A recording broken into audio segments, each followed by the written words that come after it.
우리나라 대한민국에서 가장 존경받는 인물 5명을 이렇게 뽑았더니요, 이 화면에 나와 있는 대로 이 5사람이 선정이 되었다고 합니다. 첫 번째는 세종대왕. 아마 가장 존경하는 인물 거의 대부분이 아마 세종대왕이 아닐까 이런 생각이 들고요. 두 번째가 이순신 장군입니다. 그리고 세 번째가 안중근 의사, 그리고 네 번째가 백범 김구 선생이고요. 그리고 다섯 번째가 유관순 열사예요.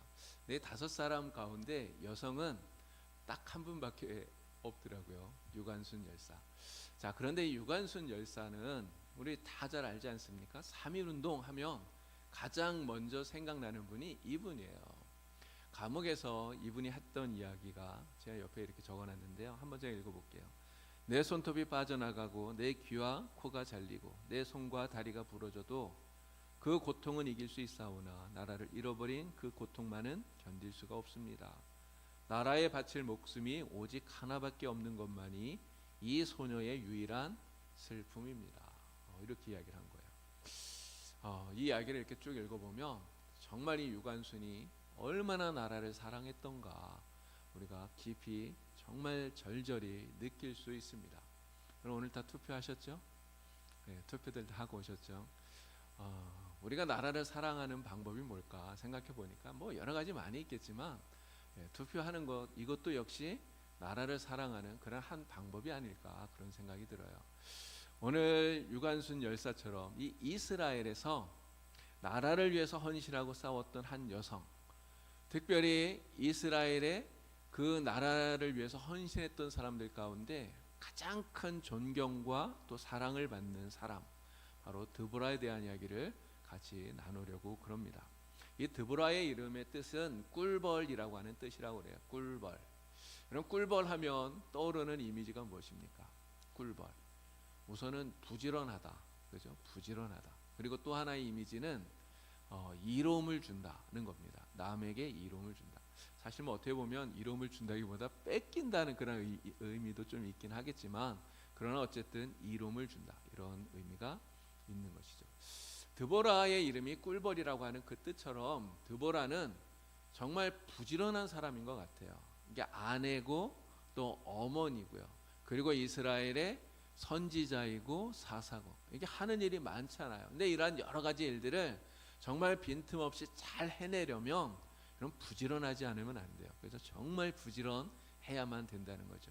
우리 신앙인도 마찬가지라고 생각이 됩니다. 이런 신앙인들이 열심히 신앙생활 잘하려면 진짜 부지런해야 돼요. 그렇지 않습니까? 새벽에 또 주일 예배 또 모든 예배들 또 우리가 말씀대로 이렇게 살려면 진짜 부지런해야 되는 거죠. 자, 이 꿀벌이 주는 그 의미처럼 이 드보라는 또 이로움을 주는 사람이라는 것이죠. 사사로서 또 선지자로서 자신과 가족들만을 위해서 살았던 사람이 아니라 진짜 나라를 위해서 또 백성들을 위해서 민족을 위해서 자신을 헌신했던 사람이가 바로 이 드보라라고 하는 것입니다. 자, 이 드보라에 대해서 성경이 이렇게 이야기를 해요. 사사기 4장 4절 5절 말씀을 보니까 랍비돗의 아내 또 여선지자 이스라엘의 사사 이렇게 이야기를 합니다. 자, 랍비돗의 아내다 이렇게 얘기를 하는데, 이 랍비돗이라고 하는 사람은 성경에 딱 여기 한 번만 이름이 등장을 해요. 그리고 이 랍비돗이라고 하는 사람이 어떤 사람인지에 대해서는 성경이 아무런 정보도 우리에게 제공을 하지 않습니다. 결국 랍비돗이 어떤 사람인지 우리는 몰라요. 그냥 이 드보라의 남편이구나, 요거 하나밖에는 사실은 모르는 거죠. 자, 드보라가 이 랍비돗이라고 하는 사람의 아내라고 성경은 이야기를 하고요. 그리고 두 번째는 선지자라고 이야기를 합니다. 여선지자. 여러분, 선지자가 어떤 사람이죠? 하나님께서 하시는 말씀을 듣고 하나님의 뜻을 백성들에게, 사람들에게 전해주는 사람이 선지자예요. 여러분, 선지자가 이렇게 하나님의 뜻을 미리 알기 위해서 선지자는 어떻게 해야 될까요? 하나님과의 관계가 바르지 않으면 하나님의 뜻을 알 수가 없어요. 결국 선지자였다고 하는 이 말은 드보라가 하나님과의 관계 속에서 늘 바르고 또 하나님과의 관계 속에서 늘 신실하고 그렇게 살았다는 것을 우리가 알 수 있는 것이죠. 하나님과의 온전한 관계를 가지고 늘 하나님 앞에 있었던 사람, 이게 바로 드보라였다라고 우리가 생각할 수 있습니다. 또 선지자라고 하는 이 속에서 드보라가 기도하는 사람이었구나 하는 것도 알 수 있어요. 하나님의 뜻을 언제 듣습니까? 바로 기도할 때 하나님의 뜻을 듣게 되고 알게 되는 것이죠. 드보라는 늘 하나님 앞에 기도함으로써 기도하면서 하나님의 뜻을 듣고 말씀을 듣고 그리고 그것을 백성들에게 전해 주었던 이러한 선지자의 역할을 감당하는 사람이었다 말할 수 있는 거죠. 자, 그런데 성경에 보면 많은 선지자들이 나옵니다. 뭐 이사야, 예레미야, 많은 선지자들이 나오는데 그 모든 선지자들은 다 남자들이에요. 거의 대부분이 남자입니다. 그런데 여자 선지자가 몇 명이 성경에 나와요. 자, 몇 명이 나오는 것을 찾아보니까 구약에 3사람이 나옵니다. 3명. 가장 먼저 나오는 사람이 미리암이에요. 미리암. 모세와 아론의 누나인 미리암. 출애굽한 이후에 홍해에서 그 홍해를 건너고 나서 여인들과 함께 소고를 치면서 찬양하는 모습이 나오죠. 또 모세와 같이 하나님의 말씀을 듣고 백성들에게 하나님의 말씀을 전해 주었던 이런 선지자의 역할을 미리아가 감당을 했었습니다. 그리고 또 두 번째 나오는 여자 선지자가 누구냐면 훌다예요. 훌다. 열왕기하 22장에 이 훌다 이야기가 나옵니다. 바로 요시야 왕 때 여선지자예요.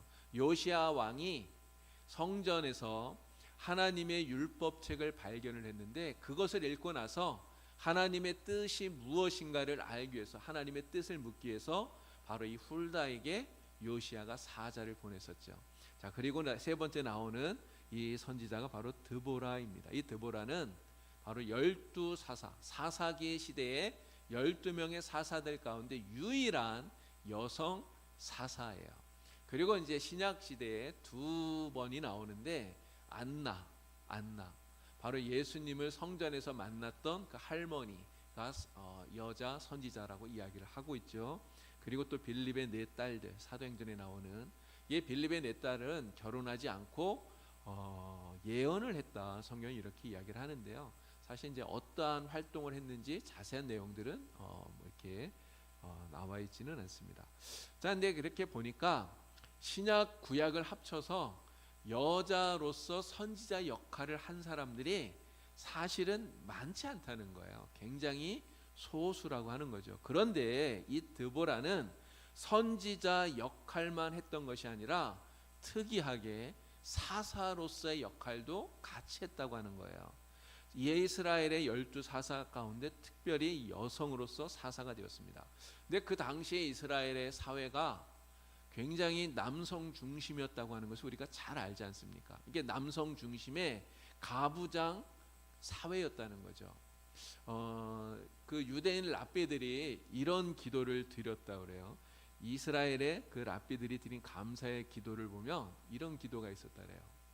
하나님, 제가 이방인으로 태어나지 않음을 감사합니다. 제가 이 땅에 짐승으로 태어나지 않은 것을 감사합니다. 하나님, 제가 여자가 아니라 남자로 태어나게 돼서 정말 감사합니다. 이렇게 기도를 했다는 거죠. 이 기도 내용을 보면 제 이방인과 또 짐승과 여자를 거의 동급으로 취급하고 있는 것처럼 이렇게 느껴져요. 유대인 사회가 여성에 대해서 어떠한 사고를 갖고 있었나 하는 것들을 우리가 짐작해 볼 수 있다는 것이죠. 실제로 이 성경을 읽어보면 인구 조사하는 이러한 내용들이 많이 나오잖아요. 민수기 같은 경우도 그렇지 않습니까? 출애굽한 이스라엘 백성들의 숫자를 세웠고 그리고 가나안 땅에 들어가기 직전에 이스라엘 숫자를 세는데, 그런데 그 인구 조사하는 것을 보면 여자는 안 세요. 남자들만, 그것도 20살 이상의 싸울 수 있는 사람들 숫자만 셉니다. 여성들은 제외한다는 거죠. 근데 이게 구약만 그러냐? 신약도 마찬가지예요. 여러분, 오병이어 사건에 떡을 먹은 사람들이 5,000명이라고 얘기하잖아요. 근데 그 5,000명이 바로 남자들, 어른들만 센 거예요. 여성들, 어린이들 이게 다 빠진 거죠. 여성에 대해서 남성에게 이렇게 종속된 존재로 여기던 사회가 이스라엘이었다라고 하는 것을 우리가 알 수 있습니다. 그런데 이러한 사회 속에서 여성인 드보라가 선지자가 되었을 뿐만 아니라 사사가 되었다. 이런 사사는 정치적인 지도자예요. 정치 지도자. 이스라엘은 이제 그 사사 시대에는 지금 왕이 만들어지기 전이잖아요. 이게 거의 왕과 같은 이러한 역할을 했던, 그래서 정치적인 지도자로서 군대를 이끌고 다른 나라로부터 이스라엘을 구원한 이런 역할들을 했던 사람이 사사인데, 이 드보라가 그러한 역할을 했다고 하는 것은 정말 놀라운 사건이다, 이렇게 말할 수 있는 것이죠. 자, 그러면 하나님께서 이 여성인 드보라를 사사로 세우신 의도가 무엇일까? 이것을 통해서 우리에게 무엇을 말씀하시는 걸까? 우리가 좀 생각해 볼 필요가 있을 것 같습니다. 첫째는 하나님 앞에서 남성이나 여성이나 동등하다라고 하는 것을 하나님이 가르쳐 주시는 것 같아요. 그런 남자만 하나님의 형상으로 만들어진 게 아니잖아요. 남자만, 아담만 하나님의 형상을 가지고 만들어진 게 아니에요. 남자에게만 하나님의 형상이 있는 것이 아니라 여성에게도 동일하게 하나님의 형상이 있다는 것이죠. 결국 이 말은 하나님 앞에서 남자나 여자나 그 역할이라든가 뭐 이러한 것들은 좀 다를 수 있지만 남자나 여자나 동등하다, 동등한 인격을 가진 사람이다 라고 하는 것을 하나님이 알려주시는 거예요. 그래서 남자만 무조건 다스려야 된다, 남자는 여자보다 더 높다, 뭐 남자는 하늘이고 여자는 땅이다, 이런 생각이 옳지 않은 생각이다라는 것을 하나님이 이것을 통해서 알려주시는 것이다, 이런 생각이 듭니다. 그리고 또 하나는 이거예요. 연약한 여자라 할지라도 하나님이 쓰시면 감히 남자도 하지 못하는 정말 엄청난 일, 위대한 일을 해낼 수 있다라고 하는 거예요. 이건 남자냐 여자냐의 문제가 아닙니다. 남자든 여자든 하나님이 쓰시느냐, 하나님의 손에 들려졌느냐, 이게 중요하다는 거죠. 누구라도 하나님이 들어서 사용하시기만 하면 정말 위대한 일을 행하는 하나님의 일꾼이 될 수 있다라고 하는 것을 오늘 우리에게 이 드보라를 통해서 하나님이 말씀해 주고 계시다, 우리가 깨달을 수 있는 것입니다. 자, 이 드보라는 사사라고 말씀을 드렸죠. 바로 이스라엘을 가나안의 압제로부터 구원하는 큰 일을 이 드보라가 감당을 합니다. 자, 드보라가 사사가 될 때요, 이스라엘은 가나안 왕인 야빈에 의해서 20년 동안 지배를 받고 있었어요. 엄청난 학대를 당하고 있었다 성경이 이야기를 합니다. 왜 이스라엘이 이렇게 가나안 왕 야빈에게 20년 동안이나 학대를 당했는가? 그럼 그 이유가 무엇입니까? 성경이 그 답을 우리에게 말하는데요. 사사기 4장 1절을 보니까 이렇게 이야기합니다. 에훗이 죽으니 이스라엘 자손이 또 여호와의 목전에 악을 행하며, 이렇게 얘기해요.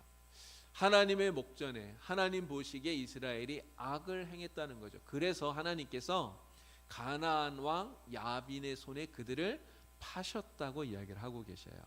바로 가나안 왕 야빈의 압제와 학대를 받게 된 이유가 하나님을 버리고 악을 행했기 때문이다, 성경은 가르쳐 주고 있는 거예요. 자, 근데 우리가 기억해야 될 것이 있습니다. 하나님께서 이스라엘 백성들에게 이렇게 악을 행하면 하나님의 징계를 받는다는 것을 이미 가나안 땅에 들어오기 전부터 수차 하나님께서 말씀하시고 경고하셨다는 거예요. 엄청나게 여러 번 경고를 하셨다는 거예요. 특별히 신명기 28장을 보니까요, 28장에는 순종하면 받는 복에 대한 이야기가 나오고, 그리고 불순종했을 때 받는 저주에 대한 이야기가 나옵니다.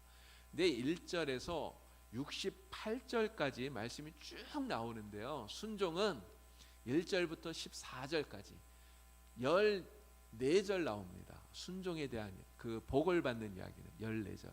근데 저주는 15절부터 마지막 68절까지 무려 54절, 이 54절이 다 저주에 대한 이야기예요. 분량을 이렇게 비교를 해보면 거의 한 4배 정도 되잖아요. 저주에 대한 이야기가 한 4배 정도 많아요. 여러분, 왜 하나님께서 복을 주신다는 이야기를 더 많이 안 하시고 저주에 대한 이야기를 이렇게 훨씬 더 많이 하신 걸까요? 여러분, 왜 그러셨을까요? 이유는 경고하시는 겁니다. 경고. 그렇지 않겠습니까? 강하게 경고하는 거죠.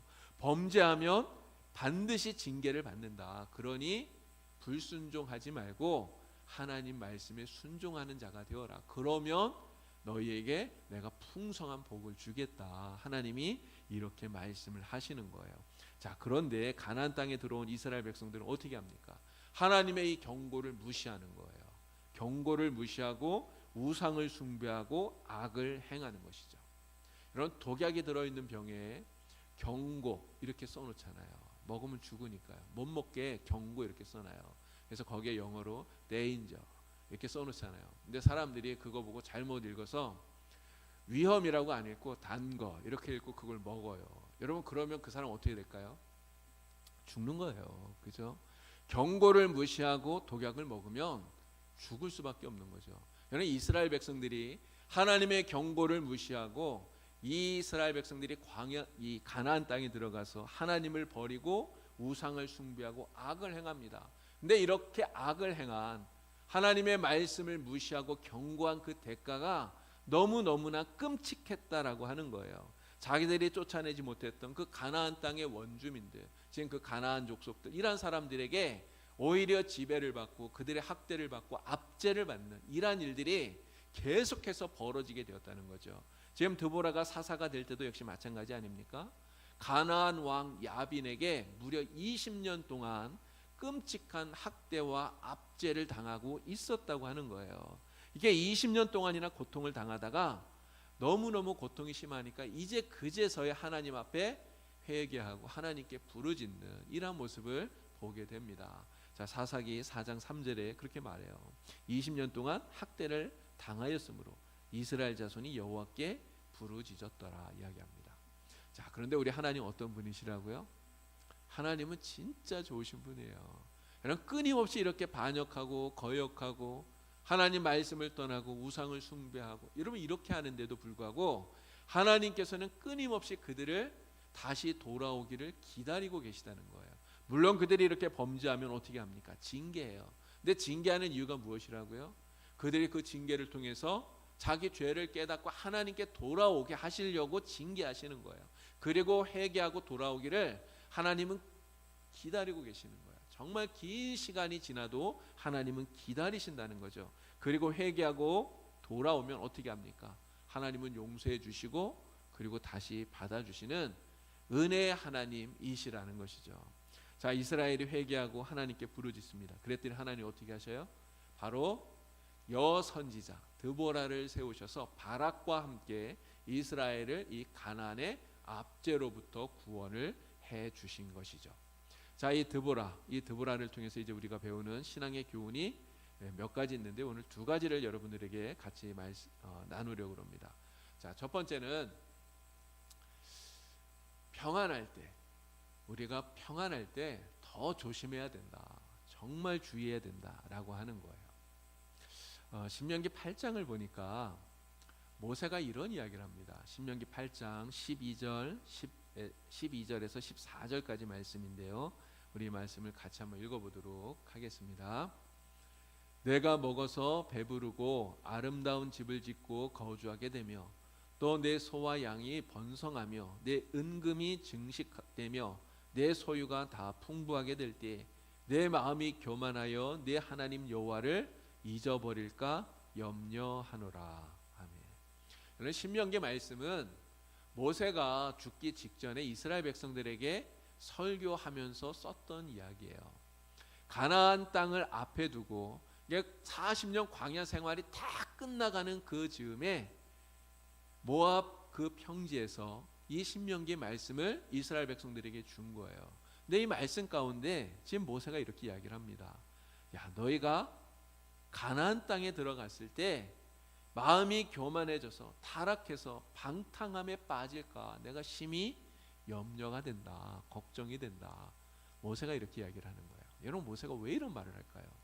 이스라엘 백성들과 지금 40년 동안 같이 살았잖아요. 광야에서 그들이 어떠한 모습을 갖고 있는지를 모세는 너무너무 잘 압니다. 이스라엘 백성들이 조금만 힘이 들면 하나님 앞에 불평하고 원망하고 하나님을 배역하고 거역하고 이런 모습들이 너무너무 많았잖아요. 어쨌든 그렇게 40년을 이제 지내고 가나안 땅에 들어가게 될 텐데, 그런데 그들이 가나안 땅에 들어가서 살면서 거기에서 평안함을 얻게 될 때 온갖 풍요를 누리면서 평화롭게 살게 되면 오히려 교만한 마음을 갖고 하나님을 잊어버리고 그리고 범죄하게 되지 않을까. 이게 너무나 염려가 되었다는 거예요. 그래서 경고처럼 이 이야기를 합니다. 그런데 이 모세의 염려가 그대로 적중되고 있다는 거죠.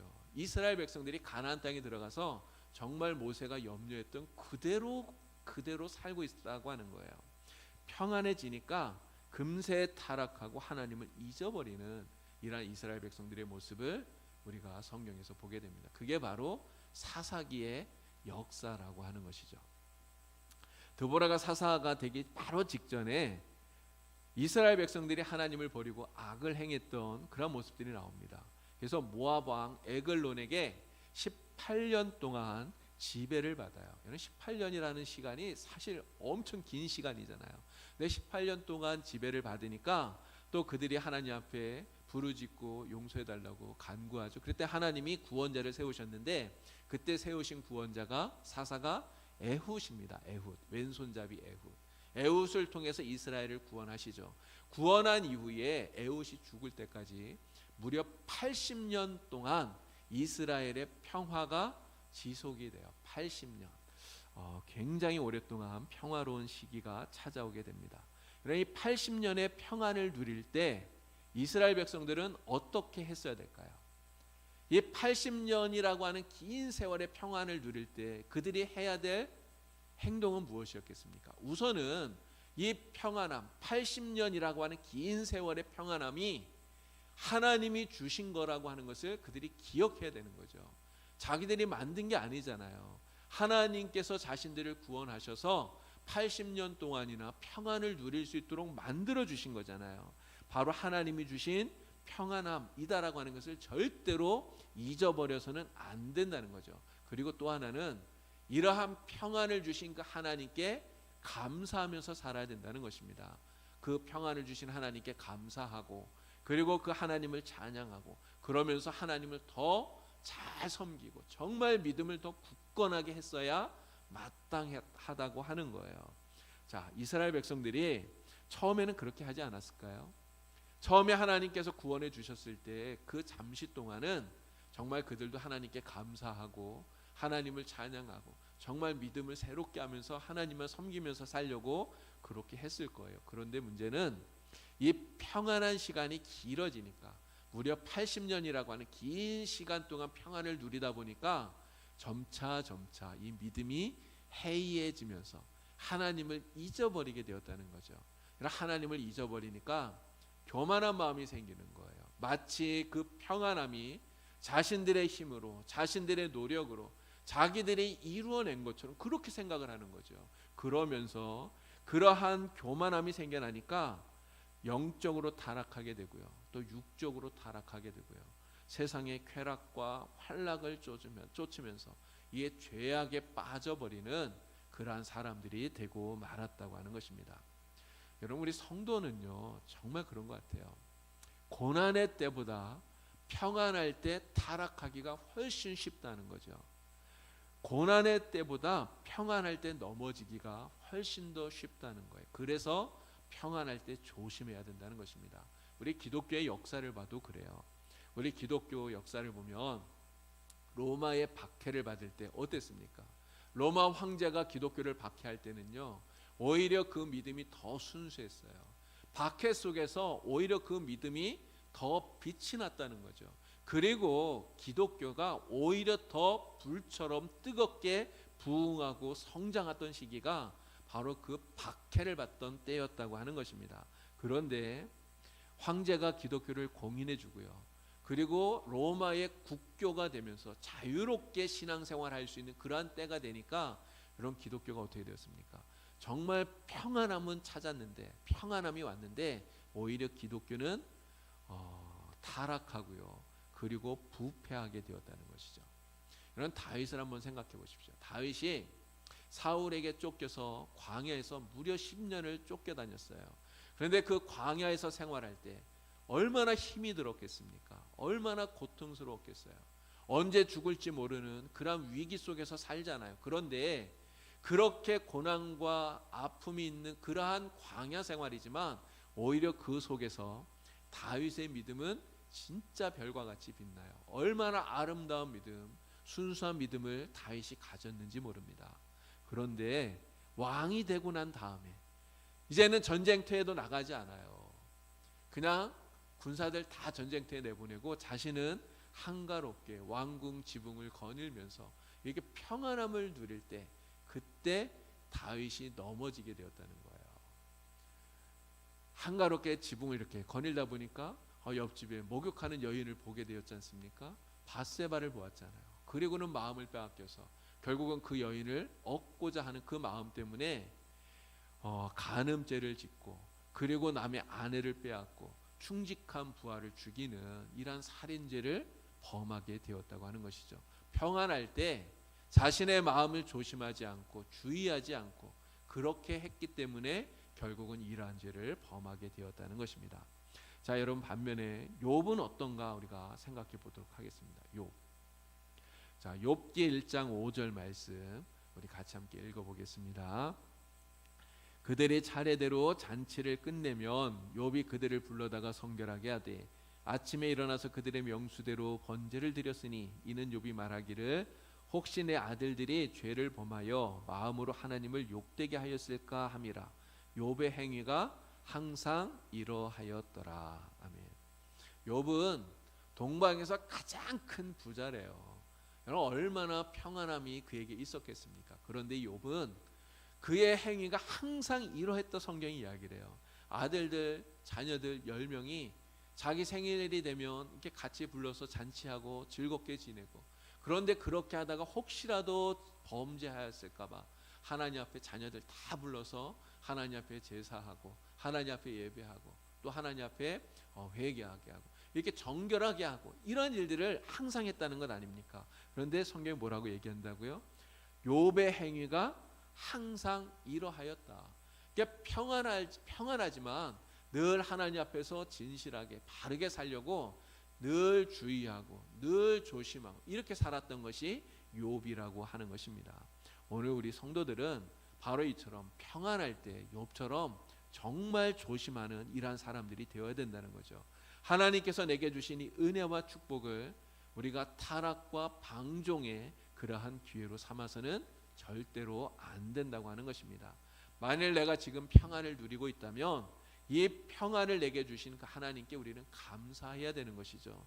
그 은혜에 더 감사하면서 도덕적으로 또 영적으로 우리가 타락하지 않도록 또 나태해지지 않도록 해이해지지 않도록 정말 우리가 더 조심하고 더 주의하는 이러한 모습을 가져야 되는 것입니다. 그렇게 할 때에 하나님께서 우리에게 주신 그 평안함이 끊어지지 않고 더 평안함을 누릴 수 있도록 하나님께서 은혜를 베풀어 주시는 줄로 믿습니다.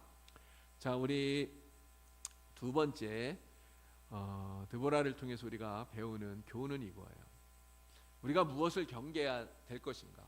성도가 가장 경계해야 되는 것은 바로 우리 속에 내 안에 도사리고 있는 불신앙, 이 불신앙을 우리는 경계해야 된다 하는 것입니다. 사사기 4장 3절 말씀을 보니까 이 가나안 왕 야빈이 철병거를 가지고 있는데요. 무려 900대나 가지고 있었다 이렇게 이야기를 해요. 철병거 900대. 그 당시에 이 철병거는 지금으로 말하면 뭐 이 탱크처럼 그렇게 아마 얘기해도 될 것 같아요. 근데 그런 철병거를 뭐 한두 대도 아니고 이런 900대나 가졌다. 이 가나안 왕 야빈이 거의 뭐 천하무적이었다 이렇게 말해도 틀리지 않을 것 같아요. 이스라엘은 이 가나안 왕의 이 철병거를 당해낼 수 있는 무기를 갖고 있지를 못했습니다. 그렇기 때문에 이 가나안 왕 야빈이 이스라엘을 20년 동안이나 이 철병거를 앞세워서 그들을 지배하고 또 압제하고 그리고 학대할 수 있었다고 하는 거죠. 이게 군사력에 있어서 절대적인 우위에 있었던 게 이 가나안이에요. 이게 이스라엘은 절대적으로 열세에 있었기 때문에 이 가나안 왕 또 가나안 군대를 보고 두려워하는 것이 너무너무나 당연했다라고 하는 거죠. 그럼 모세가 가나안 땅에 12명의 정탐꾼을 보냈던 걸 우리가 잘 알고 있습니다. 근데 그 12명의 정탐꾼 가운데 10명의 정탐꾼들이 부정적인 보고를 했었죠. 민수기 13장에 그 말씀이 나오는데, 자, 그들의 그 보고 내용을 보면 그들이 가서 그 땅에서 아낙 자손의 거인들을 보았다고 얘기를 해요. 네피림의 후손, 골리앗과 같은 그런 어마어마한 거인들을 본 거예요. 이게 한 명이 아니고 거인들이라고 그러잖아요. 이렇게 많은 그런 사람들이 있었던 것 같아요. 그들을 보고 이들이 어떻게 합니까? 정말 완전히 쫄아버린 거예요. 간이 콩알만해진 거예요. 여러분, 그러니까 어떻게 말합니까? 우리가 그들을 보니 우리는 스스로 보기에도 메뚜기 같아 보인다. 우리가 보기도 그런데 그들이 보기에는 어떻겠는가, 이렇게 얘기를 하는 거죠. 여러분, 이러한 마음을 가지고 전쟁이 될까요? 바짝 쫄아가지고 간이 콩알만해졌는데 싸워서 이길 수 있나요? 절대로 못 이기는 것이죠. 절대로 싸울 수가 없는 거예요. 자, 그런데 우리가 분명히 기억해야 될 것이 있습니다. 이스라엘 백성들이 정말 두려워해야 될 것이 무엇인가라는 것이죠. 가나안 왕 야빈이 가지고 있는 이 900대의 철병거, 여러분, 이것을 두려워해야 됩니까?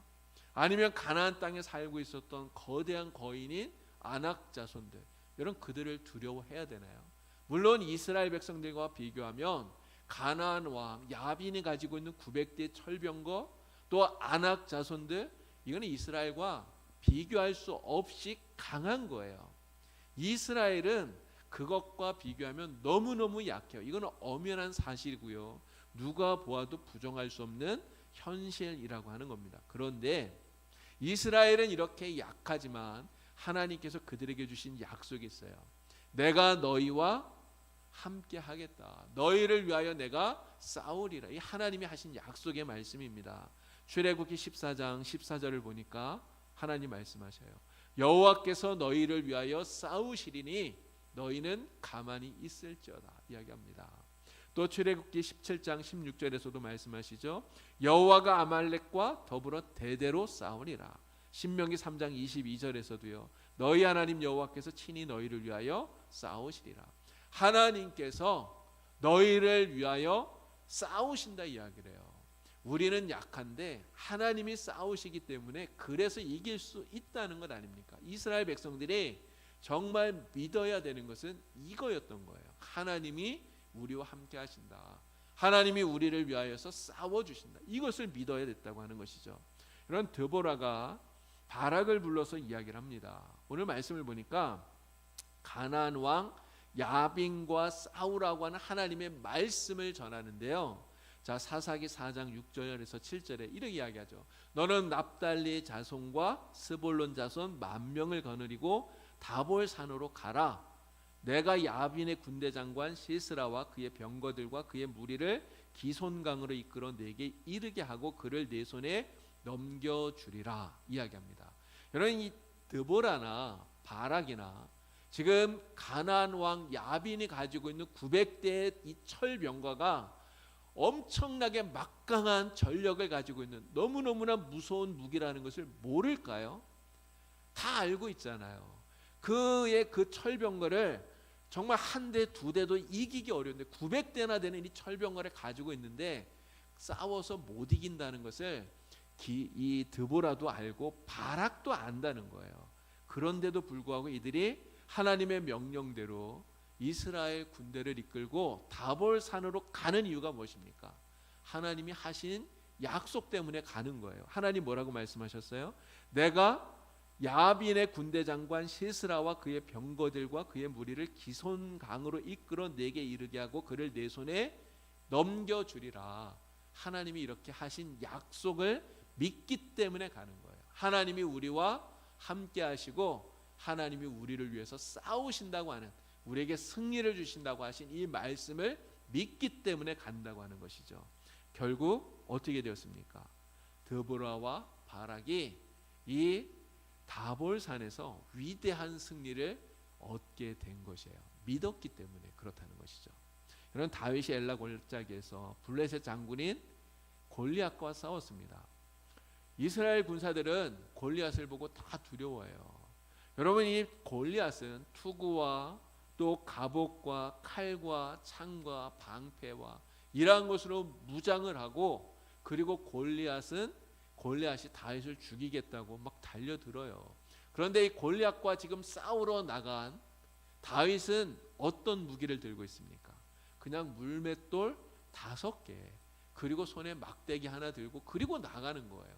여러분, 사람들이 볼 때 이 전쟁이, 이 싸움이 가당키나 합니까? 누가 보아도 골리앗이 이기는 싸움인 거죠. 이 다윗의 행동이 너무나 무모하다는 거예요. 우리 흔히 하는 말로 계란으로 바위치기 얘기하는데요, 진짜 계란으로 바위를 치는 것과 똑같다는 거예요. 어떻게 다윗이 골리앗을 이길 거라고 누가 생각할 수 있겠습니까? 그런데 다윗은 어떻게 골리앗과 싸워서 이길 수 있었나요? 자, 사무엘상 17장 47절에 그 답이 있는 거예요. 다윗이 뭐라고 말합니까? 여호와의 구원하심은 칼과 창에 있지 않다. 전쟁은 여호와께 속한 것인즉 그가 너희를 우리 손에 넘기시리라. 다윗이 이렇게 이야기하잖아요. 하나님께서 싸우시고, 그리고 하나님이 내게 승리를 주신다. 다윗은 이것을 믿고, 그리고 하나님을 믿는 이 믿음을 가지고 싸우러 나간 것이죠. 이 믿음을 가지고 골리앗과 싸워서 다윗은 승리하게 되었다라고 하는 것입니다. 다윗이 잘 싸워서 이긴 게 아니라 하나님이 이기게 하셨기 때문에 다윗이 이겼다는 거예요. 승리는 내가 얻은 것이 아니라 하나님이 주셔서 내가 그 승리를 얻게 되었다고 하는 것이죠. 여러분, 오늘 우리 성도들이 그래서 정말 경계해야 되는 것이 바로 이 가나안 왕 야빈이 가졌던 철병거를 두려워해야 될 것이 아니라는 겁니다. 가나안 왕 야빈의 철병거 900대처럼 정말 내가 감당할 수 없는 이 세상에 나보다 더 강한 힘을 가진 것들, 여러분, 우리가 그것을 두려워해서 될 일이 아니라는 거죠. 정말 하나님께서 나를 도우시는데 진짜 도우시나? 하나님이 나에게 정말 승리를 주실 수 있을까? 하나님이 진짜 나를 대신해서 싸워주실까? 이런 어떤 불신, 하나님에 대한 불신을 가지고 혹시 안 되면 어떡하나, 혹시 잘못되면 어떡하나, 혹시라도 실패하면 어떡하나, 이러한 두려움을 갖는 것, 이러한 내 속의 두려움을 우리는 경계해야 된다고 하는 거예요. 그럼 믿음은 언제나 이 담대함하고 짝을 이룹니다. 믿음의 짝은 담대함이에요. 믿음의 짝은 담대함. 반면에 불신의 짝은 두려움이에요. 불신은 두려움과 짝을 해요. 여러분, 우리 안에 믿음이 가득하게 되면 우리 속에 두려움이 있을 수 있을까요? 절대 그렇지 않습니다. 정말 하나님에 대한 믿음이 내 안에 가득하게 되면 두려움은 다 사라지게 되고요, 우리 안에는 담대함이 넘치게 되는 것이죠. 당장 눈앞에 죽음이 있다 할지라도 그 어떠한 상황 속에서라도 하나님을 믿는 사람은 담대할 수 있는 거예요. 그러나 하나님에 대한 이 믿음이 내 안에 없으면 그 믿음이 사라진 그 자리에, 불신이 있는 그 자리에 두려움이 오는 거예요. 그래서 두려워하고 걱정하게 되고 근심하게 되고 염려하게 되는 거죠. 이런 근심과 염려가 우리에게 있으면 그것이 어떤 모습으로 나타납니까? 바로 한숨으로 나타나는 거죠. 한숨. 그래서 우리 믿는 사람은 진짜 한숨 쉬는 거 이게 어울리지 않아요. 이게 그리스도인들은 한숨 쉬는 거 이건 진짜 안 어울리는 모습이라는 생각을 합니다. 여러분, 예수님이 어떠셨나요? 십자가 앞에서 두려움 없이 평안함을 누리셨어요. 십자가가 바로 앞에 있는데, 정말 죽음이 바로 앞에 있는데 그 모든 것을 아시면서도 예수님은 죽음 앞에서도 담대하셨다는 거죠. 그래서 우리에게 뭐라고 말합니까? 평안을 너희에게 끼치노니 곧 나의 평안을 너희에게 주노라. 세상이 주지 못하는, 세상이 알지 못하는, 세상이 주는 것과 다른 그 평안함, 오직 주님이 주시는 그 평안함, 바로 하나님이 우리와 함께 하신다는 것을 믿을 때 하나님이 주시는 그 믿음으로 말미암아 오는 그 평안함, 이 평안함을 예수님이 우리에게 주신다라고 하는 것입니다. 여호수아와 갈렙, 모든 사람들이 벌벌 떨면서 그 아낙 자손들 앞에서 두려워서 벌벌 떨 때 여호수아와 갈렙이 뭐라고 말하죠? 하나님이 우리와 함께 하시니 저들은 우리의 밥이다 이렇게 얘기했어요. 정말 놀라운 신앙의 고백이라 말할 수밖에 없습니다. 여러분, 이러한 담대함이, 여호수아와 갈렙의 이 담대함이 어디에서 오는 거예요? 자기가 이러한 담대함을 스스로 만들어낼 수 없습니다. 그렇지 않습니까? 아낙 자손이 그 거대한 그 사람들 그 앞에서 이 두려움 없이 이렇게 말할 수 있는 것, 하나님을 믿는 믿음이 있기 때문에 그런 것이죠. 하나님을 믿는 그 믿음이 이러한 담대함을 가지고 앞으로 나아가서 승리를 얻도록 만들어 주시는 거예요. 여러분, 드보라와 바락에게 승리를 주신 하나님이 오늘 우리와 함께 하시는 하나님이신 줄로 믿습니다. 가나안 왕 야빈의 철병거 900대를 이기는 그 능력이 하나님께 있었잖아요. 바로 그 하나님의 능력이 오늘 우리와 함께 하고요, 오늘 우리의 일을 도와주셔서 우리가 어떠한 일을 당하더라도 반드시 이기도록 하나님이 도와주시는 줄로 믿습니다. 오늘 우리가 이 믿음을 가지고 정말 두려움 없이 담대하게 세상을 살아가야 되는 거죠. 이 믿음이 있다면 오늘 우리는 어떠한 일을 만나도 정말 두려워하지 않고 반드시 이기고 승리하게 되는 줄로 믿습니다. 드보라처럼 우리가 하나님의 이 승리의 기쁨을 누리는 복된 성도가 되기를 우리 주님의 이름으로 간절히 축원합니다. 함께 기도하겠습니다. 하나님 아버지, 하나님의 은혜를 참으로 감사합니다. 우리가 세상을 살아가는 동안에 우리의 마음속에 두려움이 있다면 하나님, 이 모든 두려움들을 믿음으로 물리칠 수 있도록 주여 인도하여 주시옵소서. 우리와 함께 하시는 하나님, 오늘도 우리를 위하여 싸우시는 하나님을 믿고 하나님, 오늘도 승리하며 하나님께 영광을 돌리며 믿음으로 살아가는 하나님의 귀한 백성들이 되도록 성령님 인도하여 주시옵소서. 드보라처럼 하나님을 온전히 믿는 이 믿음 가지고 날마다 승리하는 믿음과 담대함으로 승리의 기쁨을 누리는 복된 성도가 다 되게 하여 주시옵소서. 예수님의 이름으로 기도드리옵나이다.